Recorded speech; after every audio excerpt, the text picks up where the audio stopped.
बहुत समय पहले किसी गांव में सारा नाम की लड़की अपनी सौतेली माँ और सौतेली बहन के साथ रहती थी। वे दोनों सारा को बहुत परेशान किया करती। सारा बहुत ही समझदार लड़की थी और वो पढ़ने लिखने में भी बहुत होशियार थी। और उसकी सौतेली बहन नियति पढ़ने में भी बिल्कुल कमज़ोर थी। क्लास में टीचर सारा की खूब तारीफ किया करती और नियति को खूब पिटाई करती थी। सारा पढ़ने में कितनी होशियार है, देख लेना एक दिन सारा बहुत बड़ा आदमी बनेगी और तू कमजोर की कमजोर रह जाएगी।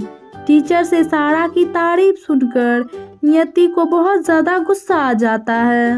इस सारा की बच्ची की वजह से हम रोज टीचर से पिट जाते हैं। इस सारा की बच्ची को मम्मी से शिकायत करके इसको खूब पिटाई करवाऊंगी, तब इसकी अकल ठिकाने आएगी। इस तरह नियति सारा से बहुत नफरत करने लगती है।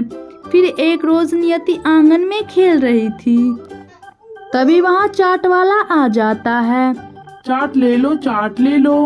अरे मुझे चाट खानी है, लेकिन मेरे पास तो बिल्कुल भी पैसे नहीं है। एक काम करती हूँ, से चाट के पैसे मांग लेती हूँ। माँ मुझे चाट खानी है। रुक जा बेटा, मैं अभी तेरे लिए पैसे लेकर आती हूँ। माँ मुझे भी आइसक्रीम खाने के पैसे दे दो। काम धाम तो करती नहीं, सिर्फ तुझे चाट खाने के पैसे चाहिए। रुक अभी देती हूँ। और उसकी माँ सारा को खूब पिटाई कर देती है और घर का भी सारा काम करवा लेती है और उसे 1 रुपया भी नहीं देती। और दोनों माँ बेटी मिलकर उसे हर रोज इसी प्रकार से परेशान किया करती। फिर एक रोज माँ बेटी मिलकर सारा के सारे बाल काट देते हैं और उसे गंजी बना देते हैं, जिससे वह बहुत ज़्यादा बदसूरत दिखने लगती है। अगले दिन जब सारा स्कूल जाती है तो सारे लड़कियां उसका बहुत मजाक बनाने लगती है।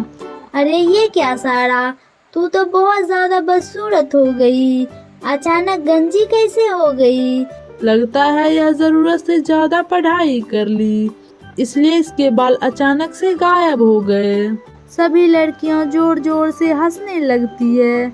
यह सब देख नियति बहुत ज्यादा खुश हो जाती है।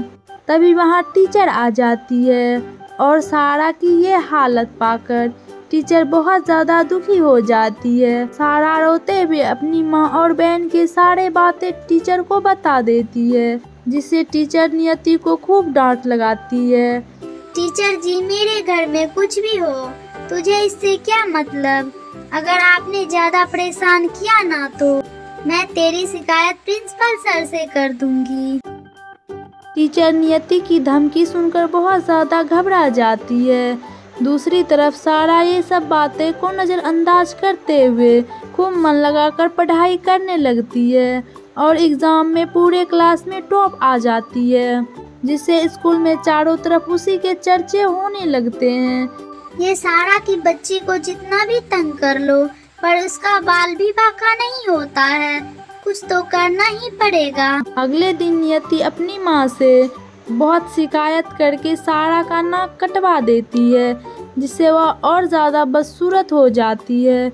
इतनी बेइज्जती सारा बर्दाश्त नहीं कर पाती है और गांव छोड़कर हमेशा के लिए चली जाती है। यह दुनिया बहुत बुरी है। मैंने कभी किसी का कुछ नहीं बिगाड़ा, फिर भी हमेशा मेरे साथ ही बुरा क्यों होता है? अब इस दुनिया में मैं नहीं रह सकती। मैं इस नदी में कूदकर अपनी जान दे दूंगी। ये सारी बातें आसमान में उड़ रही परी सुन लेती है। उसके बाद परी सारा के पास पहुंच जाती है और पूछने लगती है, क्या हुआ तुम्हें?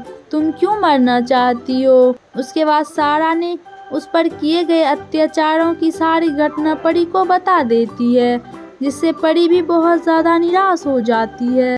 उसके बाद सारा को परी अपने घर ले जाती है। तुम बहुत नेक लड़की हो, तुम जीवन में कभी किसी का बुरा नहीं किया, इसलिए मैं तुम्हारी मदद करना चाहती हूँ। उसके बाद परी जादू से सारा को रेड बेरी का घर दे देती है।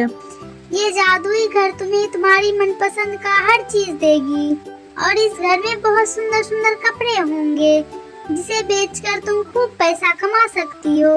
परी से सारा घर पाकर बहुत ज़्यादा खुश हो जाती है और वह रेड बेरी का घर लेकर अपने गांव वापस चली आती है और वहां बहुत कम कीमत पर कपड़े बेचने लगती है, जिससे उसके घर के पास हमेशा भीड़ बढ़ती रहती है और वह बहुत सारा पैसे कमाकर खूब अमीर बन जाती है। और दूसरी तरफ जब यह बात उसकी सौतेली माँ और बहन को पता चलती है तो वह सारा से बहुत जलने लगती है, लेकिन वह चाहकर भी सारा का कुछ नहीं बिगाड़ पाती। इस तरह सारा अपनी सारी इच्छा पूरी करते हुए खुशहाल जीवन जीने लगती है।